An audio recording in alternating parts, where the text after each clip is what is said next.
네, 오늘 함께 살필 말씀은 이사야 9장 6절, 7절 말씀입니다. 제가 봉독하겠습니다. 이는 한 아기가 우리에게 낳고 한 아들을 우리에게 주신 바 되었는데 그의 어깨에는 정사를 메었고 그의 이름은 기묘자라, 모사라, 전능하신 하나님이라, 영존하시는 아버지라, 평강의 왕이라 할 것임이라. 그 정사와 평강의 더함이 무궁하며 또 다윗의 왕좌와 그의 나라에 군림하여 그 나라를 굳게 세우고 지금 이후로 영원히 정의와 공의로 그것을 보존하실 것이라. 만군의 여호와의 열심히 이를 이루시리라. 아멘. 지난 주일 오후 성탄 기념 행사 때 주일학교 아이들이 왕이 나셨네라는 곡으로 연주하고 노래를 불렀는데요. 가사가 이랬습니다. 하나님의 사랑이 이 땅에 오셨네. 땅의 모든 만물이 엎드려 경배하네. 구유 안에 누이신 아기 예수께 경배를 드리세. 왕이 나셨네. 임마누엘, 하나님의 사랑이 우리의 삶 속에 가득히 넘쳐나네. 모든 나라, 모든 백성, 그 사랑을 입은 자 어린 양께 찬양하라. 이 가사에서 이제 핵심이 이제 왕이 나셨네인데요. 그런데 여기서 이렇게 질문이 생깁니다. 아기 예수님이 태어나던 상황을 보면 전혀 왕 같지가 않은데 어떻게 왕이 나셨네라고 하느냐는 것입니다. 여기 가사에도 나지만 실제로 보면 왕은커녕 이 현실은 구유 안에 누이신 아기 예수입니다.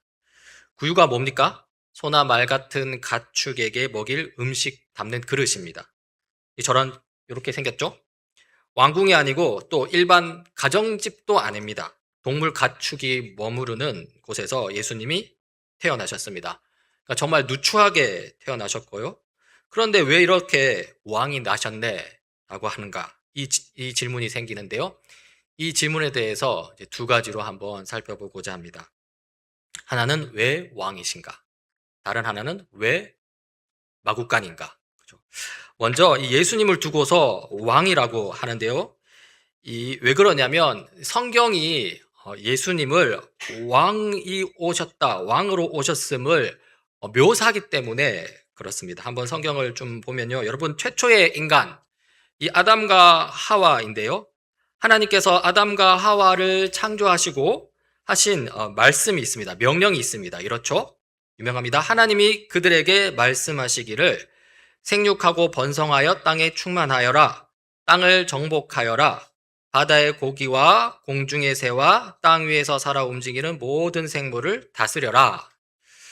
하나님께서 아담과 하와에게 하신 명령, 이 긴 명령을 한 문장으로 또 짧게 줄이면 온 세상을 다스려라. 이렇게 할 수 있습니다. 그러니까 다스려라 라고 하셨는데요. 이 다스리는 사람을 두고서 우리는 보통 뭐라고 합니까? 왕이라고 합니다. 그러니까 왕의 임무가 이제 다스리는 것이죠. 아담과 하와는 온 세상을 다스릴 임무를 받았습니다. 따라서 아담과 하와는요, 온 세상의 왕이라고 할 수 있습니다. 그러니까 아담과 하와가 왕으로 창조되었다는 것이죠. 자, 그런데 이 아담과 하와가 왕이긴 한데 우리가 보통 왕에 대해서 생각할 때 보면 왕이라면 자기 마음대로 해도 될 것처럼 그렇게 생각합니다. 왕이라면 자기가 하고 싶은 거 다 해도 될 것처럼 생각합니다. 자기 자신만을 위해서 자기 중심적으로 나라를 다스려도 그게 왕이니까 이렇게 생각하고요. 결국에는 자기가 그 나라에서 최고라고 생각합니다. 자기 위에는 아무도 없다는 것이죠. 자기보다 높은 사람은 없다는 것입니다. 보통 왕에 대한 그 개념이 그렇습니다. 그런데요, 아담과 하와가 왕이라고 했을 때 아담과 하와 위에는 정말로 아무도 없습니까? 아담과 하와보다 높은 존재는 없느냐는 것입니다. 결코 그렇지 않죠? 누가 아담과 하와 위에 계시고 누가 아담과 하와보다 높은 존재입니까? 바로 아담과 하와를 창조하신 하나님, 아담과 하와를 왕으로 삼으신 하나님입니다. 하나님은 아담과 하와 위에 계시고요, 아담과 하와보다 더 높으신 분입니다. 그렇다면 이 아담과 하와는 온 세상의 왕으로서 자기 마음대로 온 세상을 다스려도 될까요? 아니면 자기보다 높은 존재인 하나님의 뜻대로 온 세상을 다스려야 할까요? 당연히 하나님의 뜻대로 다스려야 하겠죠? 하나님은 아담과 하와를 창조하시고 아담과 하와에게 많은 자유를 주셨습니다. 하지만 이 하나님이 계시다는 것, 하나님이 존재하시다는 것, 하나님이 진정한 왕이라는 것을 마음에 품고 하나님의 뜻대로 다스리라는 그런 의미에서 다음과 같은 명령을 또 주셨습니다. 창세기 2장에 나오죠. 주 하나님이 사람에게 명하셨다. 동산에 있는 모든 나무의 열매는 네가 먹고 싶은 대로 먹어라. 그러나 선과 악을 알게 하는 나무의 열매만은 먹어서는 안 된다. 그것을 먹는 날에는 너는 반드시 죽는다. 이 성경 구절을 보면요, 하나님은 이 동산에 있는 모든 나무의 열매는 모두 먹고 싶은 대로 다 먹어도 된다고 합니다. 아주 많은 자유를 주셨죠.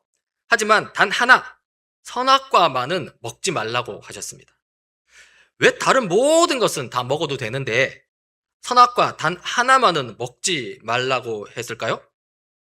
아담과 하와를 골탕 먹이려고 그러셨을까요? 많은 사람들이 이런 식으로 의구심을 표현하기도 하는데요. 하지만 하나님을 그렇게 생각해서는 안 됩니다. 하나님은 누구를 골탕 먹이려고 또는 누군가를 시험에 들도록 그렇게 만드는 분이 아닙니다. 하나님은 선하신 분입니다. 이 선악과 문제에 있어서 제가 생각하기에 가장 적절한 해석은요, 하나님을 기억하라는 것입니다. 동산 모든 나무의 열매를 마음껏 먹다 보면, 다른 말로 무엇이든 다 허용이 된다면 이 뭐가 하나님의 명령인지 가물가물해집니다. 그냥 내가 원하는 대로 행하는 건지 아니면 하나님의 뜻 가운데 행하는 건지 그 경계가 흐려집니다. 그게 그거 아니야? 이런 식이 되는 거죠. 이렇게 되면 하나님의 명령이 무엇인지도 잊게 되고 하나님도 잊어버릴 수 있게 되는 것입니다. 하지만 이 동산 한가운데에 심겨 있는 선악과, 이 금지되어 있는 이 선악과 앞이라면 다릅니다. 거기 그 자리에서 하나님을 기억하게 됩니다. 구별되어 있는 선악과, 어떻게 보면 거룩한 선악과 앞에서 아담은 하나님의 존재를 생각하게 됩니다. 이 선과 악을 알게 하는 나무라는 그 이름대로 그 나무 앞에서 선과 악이 무엇인지 인식하게 되고요. 그 나무 앞에서 무엇이 하나님의 뜻인지, 무엇이 하나님의 뜻이 아닌지 생각하게 된다는 것이죠. 또한 아담은 왕으로서 그 선악과 앞에서 내가 왕이긴 한데 하지만 나보다 더 높은 분이 계시구나 다시 떠올리게 되고요. 그리하여 나머지 내가 먹는 모든 과일들도 그리고 내게 허용된 모든 일들이 하나님의 뜻 가운데 주어진 것임을 다시 마음에 새기게 된다는 것입니다. 자, 그런데요, 그런 선악과를 만약에 따서 먹는다면 그건 또 어떤 의미일까요? 하나님께서 명확하게 먹지 말라고 하셨는데 그걸 굳이 따서 먹는다면요, 이것은 매우 적극적인 의미를 가지게 됩니다. 하나님을 대놓고 무시하는 것이고요, 하나님에 대한 적극적인 반역이 되는 것이고요, 그리고 상황이 매우 심각하게 되는 것이죠. 그래서 하나님께서 선악과를 먹으면 다른 거 다 먹어도 된다, 근데 그거 먹으면 반드시 죽으리라 라고 매우 강하게 경고하신 것입니다. 자, 그런데 이 아담과 하와가 선악과를 따먹었습니까? 안 따먹었습니까? 따먹었습니다. 선악과를 따먹고 말았습니다. 뱀으로 변장한 사탄의 유혹에 그냥 넘어갔죠. 그 결과 어떻게 되었습니까? 이 아담에게 내린 죄의 결과가 나오는데요, 창세기 3장입니다. 그 부분을 제가 한번 읽어보겠습니다. 아담에게는, 남자에게는 이렇게 말씀하셨다. 네가 아내의 말을 듣고서 내가 너에게 먹지 말라고 한 그 나무의 열매를 먹었으니 이제 땅이 너 때문에 저주를 받을 것이다. 너는 죽는 날까지 수고를 하여야만 땅에서 나는 것을 먹을 수 있을 것이다. 땅은 너에게 가시덤불과 엉겅퀴를 낼 것이다. 너는 들에서 자라는 푸성귀를 먹을 것이다. 너는 흙에서 나왔으니 흙으로 돌아갈 것이다.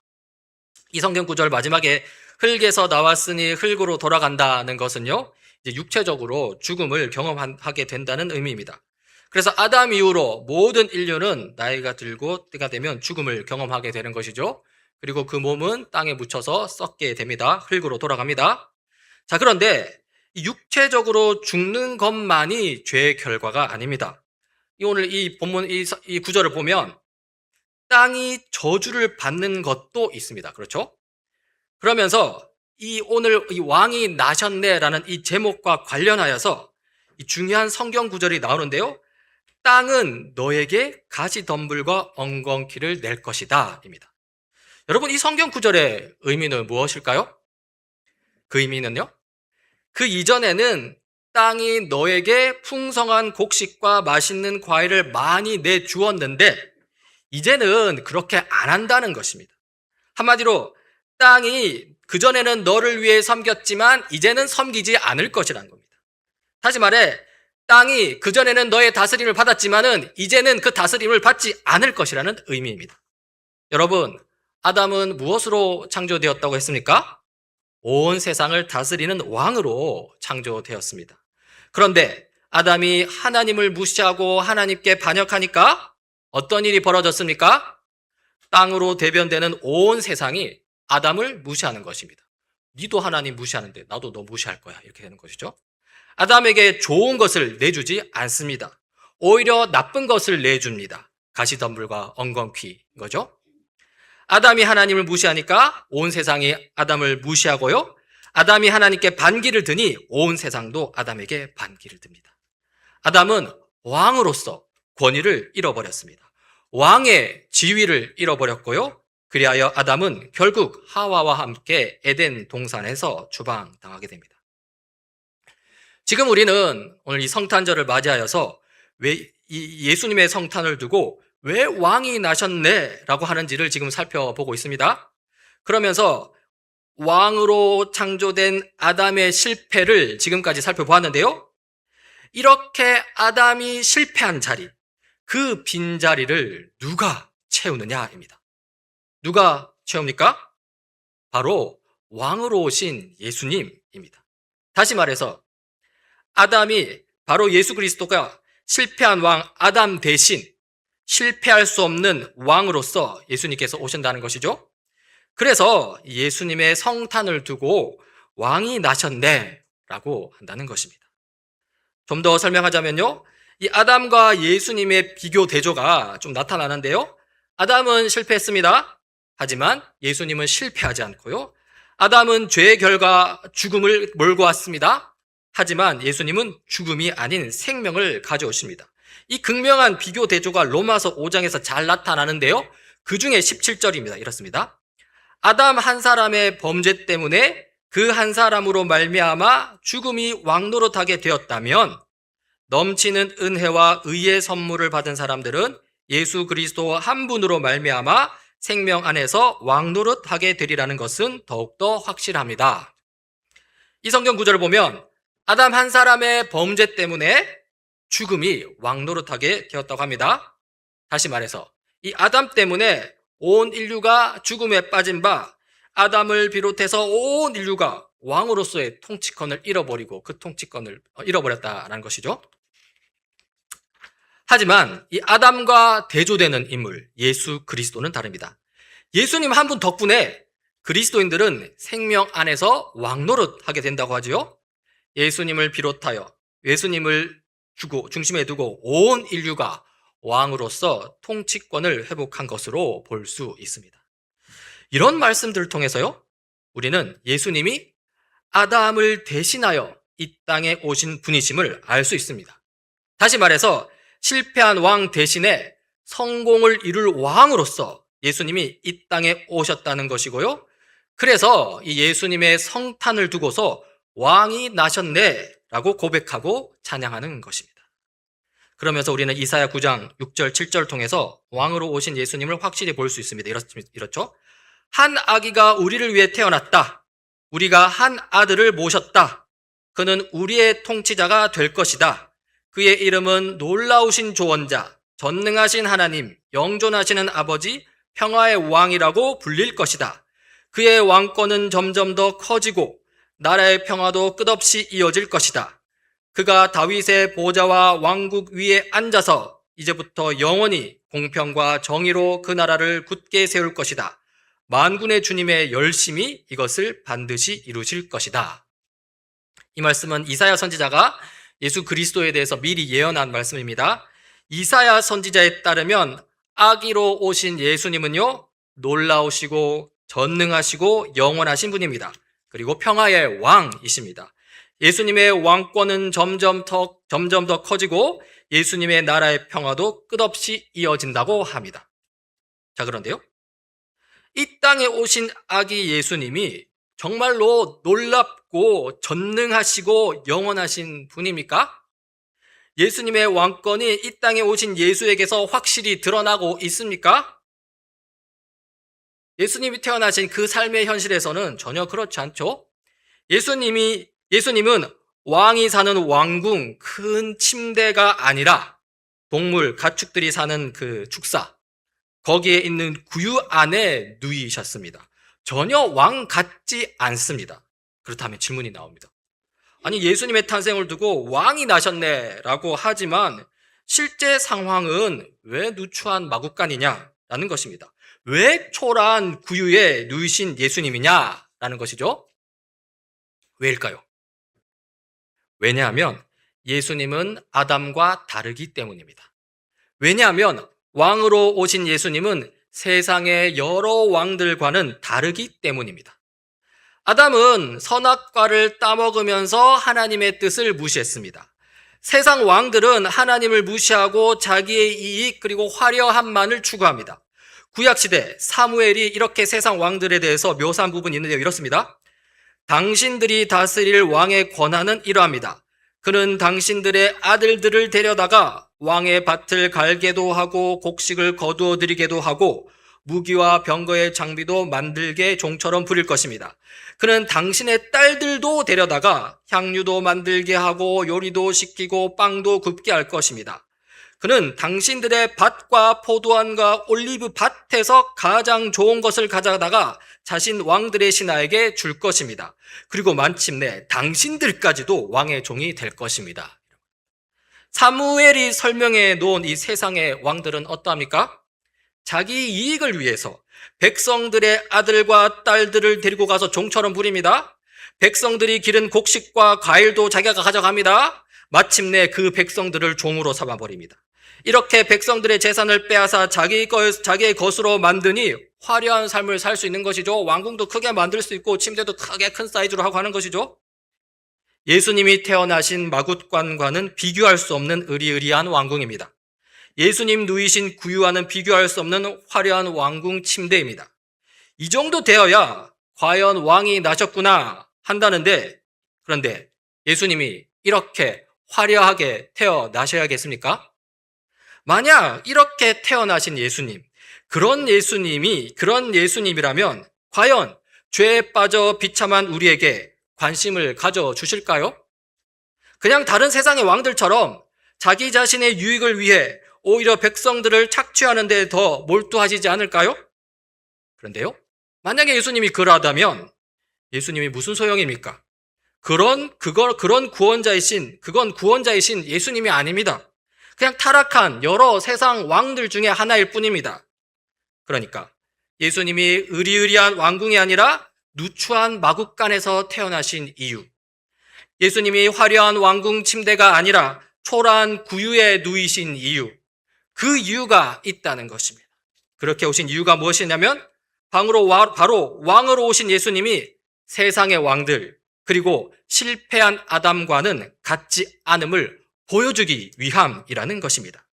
아담과 세상의 왕들은 하나님의 뜻을 따르지 않고 자신들의 뜻대로 했다면요, 예수님은 자기 자신의 뜻보다 하나님의 뜻이 더 중요했다는 것입니다. 자, 그렇다면 이 예수님을 향한 하나님의 뜻은 무엇일까요? 아담의 불순종과는 달리 예수님이 순종하신 그 뜻은 무엇일까요? 그것이 바로 로마서 5장에 또 나옵니다. 이렇습니다. 우리가 아직 약할 때 그리스도께서는 제때 경건하지 않은 사람을 위하여 죽으셨습니다. 의인을 위해서라도 죽을 사람은 거의 없습니다. 더욱이 선한 사람을 위해서라도 감히 죽을 사람은 드뭅니다. 그러나 우리가 아직 죄인 되었을 때 그리스도께서 우리를 위하여 죽으셨습니다. 이리하여 하나님께서는 우리들에 대한 자기의 사랑을 실증하셨습니다. 이 성경 구절에서 자주 등장하는 단어가 뭡니까? 죽는다는 소리입니다. 누가 누구를 위해 죽는답니까? 바로 예수 그리스도께서 경건하지 않는 우리를 위해 죽는다. 예수 그리스도께서 죄인의 우리를 위해 죽는다라고 합니다. 여기서 우리를 향한 하나님의 사랑이 잘 나타나는데요. 즉 십자가에서 죽기 위해 이 땅에 오시는 예수님은요, 하나님의 사랑을 가지고 이 땅에 오신 예수님이고요. 어떤 면에서 오늘 주일학교 저번 그 찬양 가사의 내용처럼 하나님의 사랑이 이 땅에 오신 것과 다를 바 없다는 것입니다. 아무튼 예수님께서 우리를 위하여 죽는 것, 이것이 바로 예수 그리스도를 향한 하나님의 뜻입니다. 불순종한 아담과는 달리 예수님은 순종하십니다. 죽기까지 순종하시는 것이죠. 다시 말해서 예수님은 세상의 왕들과는 다릅니다. 높임을 받고 자기 자랑에 바쁜 왕들과는 다릅니다. 오히려 낮아지시되 죽기까지 낮아지시는 왕입니다. 그리고요, 이것이 바로 누추한 마국간에서 태어나신 예수님의 이유, 초라한 구유 안에 누이신 예수님의 이유입니다. 이렇게 보면 이 예수님은 십자가 사형틀에서 우리 대신 죽는 것에만 한정하여 그때만 낮아지신 것이 아닙니다. 이 땅에 오시자마자 낮아지셨습니다. 왕궁이 아니라 마국간, 왕궁 침대가 아니라 구유, 그리고 십자가 죽으심까지. 사실상 예수님은요, 태어나신 그 순간대로부터 십자가에서 죽으실 때까지 항상 낮아지신 채로 사셨습니다. 빌립보에서 보면 이 낮아지신 예수님에 대해서 아주 잘 기록해 놓았는데요, 이렇습니다. 그는 하나님의 모습을 지니셨으나 하나님과 동등함을 당연하게 생각하지 않으시고 오히려 자기를 비워서 종의 모습을 취하시고 사람과 같이 되셨습니다. 그는 사람의 모양으로 나타나셔서 자기를 낮추시고 죽기까지 순종하셨으니 곧 십자가에 죽기까지 하셨습니다. 이렇게 예수님은 왕으로 이 세상에 오셨지만요, 철저히 낮아지신 왕입니다. 섬기고 희생하는 왕입니다. 죽기까지 순종하시는 왕입니다. 실제로 십자가에서 예수님은요, 도살장에 끌려가는 어린 양과 같이 우리의 죄 문제, 이 세상의 죄 문제를 지고 죽으셨습니다. 자, 이렇게 낮아지신 예수님인데요, 이 예수님이 그렇다면 그렇게 낮아진 채로, 죽으신 채로 거기에서 계속 계셨습니까? 그렇게 방치되셨습니까? 또 그렇지는 않죠. 예수님은 3일 만에 부활하셨습니다. 그리고 40일 후에 하늘에 오르셨습니다. 그리고 그렇게 하늘에 오르신 예수님은 지금 하나님 보좌 우편에서 우리를 위해 왕권을 행사하고 계시는데요, 이 예수님은 미래 언젠가 이 세상에 다시 오실 것입니다. 영광스러운 모습으로 완전한 통치자, 만왕의 왕, 왕 중의 왕으로 다시 오실 것입니다. 이것을 두고 이제 예수님의 재림, 그렇게 이야기하는데요, 재림의 때 일어날 일인데요, 이렇게 부활부터 재림 때까지 이 시기는 하나님의 높아지심의 기간입니다. 이 빌립보서는 그 높아지심의 시작을 이렇게 설명하는데요, 그러므로는 앞에 그 예수님께서 죽기까지 순종하셨으므로 하나님께서는 예수 그리스도를 지극히 높이시고 모든 이름 위에 뛰어난 이름을 그에게 주셨습니다. 그리하여 하늘과 땅 위와 땅 아래에 있는 모든 것들이 예수의 이름 앞에 무릎을 꿇고 모두가 예수 그리스도는 주님이시라고 고백하여 하나님 아버지께 영광을 돌리게 하셨습니다. 이 일들이 지금 시작되고 있고요, 진행되고 있고요, 예수님이 재림하셨을 때 완전히 이루어질 것입니다. 그리고 여기서 우리는 예수님이 높아지셔서 우리 어린이부 아이들이 찬양한 가사, 땅의 모든 만물이 엎드려 경배하는 모습이 나타나는 것이죠. 한편 오늘 본문으로 두고 있는 이사야 9장도 마찬가지입니다. 이 높아지신 예수님이 잘 나타나는데요, 이렇습니다. 한 아기가 우리를 위해 태어났다, 이렇게 하면서 어떻게 합니까? 그의 왕권은 점점 더 커지고 나라의 평화도 끝없이 이어질 것이다. 또 씁니까? 그러면서 뭐라고 말합니까? 만군의 주님의 열심이 이것을 반드시 이루실 것이다. 비록 예수님께서 이 땅에 처음 오셨을 때에는 초라하고 누추했지만요. 그리하여 예수님의 왕권 또한 보잘것 없어 보였지만요. 하지만 예수님의 왕권은 점점 더 커집니다. 만군의 하나님께서 그렇게 되도록 열심을 다할 것입니다. 무려 전능하신 하나님이 열심을 다하신다고 합니다. 만군의 하나님께서 열심을 다하신다니 그 일은 반드시 이루어질 일입니다. 그리고 그 일은 예수님 다시 오시는 날 재림의 때 분명하게 나타날 것입니다. 우리는 그 영광스러운 날을 바라보면서 오늘 초라하고 누추한 자리에 임하신 예수님의 성탄을 기념하고 있는 것이죠. 이제 말씀을 정리하고 마무리 짓고자 합니다. 저는 두 가지로 오늘 말씀을 좀 살펴봤는데요. 첫째는 우리는 예수님께서 왜 왕으로 오셨는지 살펴보았습니다. 왕으로 오신 이유는 왕으로 세움받은 아담의 빈자리, 그 실패한 그 빈자리를 대신하기 위함입니다. 아담이 실패한 그 자리에서 예수님은 성공적인 왕의 임무를 수행하셨습니다.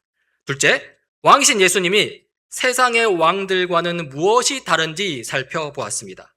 세상의 왕들은 자기 이익과 권세, 높음을 자랑하지만요, 왕이신 예수님은 자기 희생과 섬김, 낮아짐을 자랑합니다.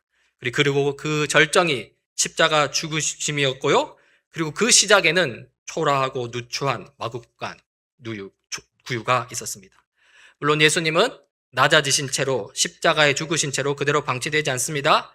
3일 만에 부활하시고 하늘에 오르시어 하나님 보좌 우편에서 왕권을 행사하고 계십니다. 그리고 미래 어느 시점에 영광스러운 왕의 모습으로 이 땅에 다시 오실 것입니다. 참으로 하나님의 사랑이 이 땅에 오셨습니다. 구유 안에 누이신 모습으로, 낮아지신 모습으로 우리를 향한 그 사랑을 보여주셨습니다. 그 사랑은 무한하여서 우리 삶 속에 가득 넘쳐납니다. 이제 우리에게 주어진 임무는요, 우리 대신 십자가에 죽으신 그 어린 양 예수님을 찬양하는 것이고요, 부활하셔서 영광 가운데 계신 예수님께 엎드려 경배하는 것입니다. 성탄을 기념하면서 우리의 삶이 진정한 왕을 위한 찬양이 되고 참된 왕을 향한 예배가 되기를 간절히 소망합니다. 같이 기도하시겠습니다. 주님, 성탄절을 맞이하여 이 땅에 오신 예수 그리스도 우리 왕을 생각합니다. 죽기까지 낮아지신 예수 우리 왕을 따라 섬김과 희생의 삶을 살 수 있는 용기, 능력 더해 주옵소서.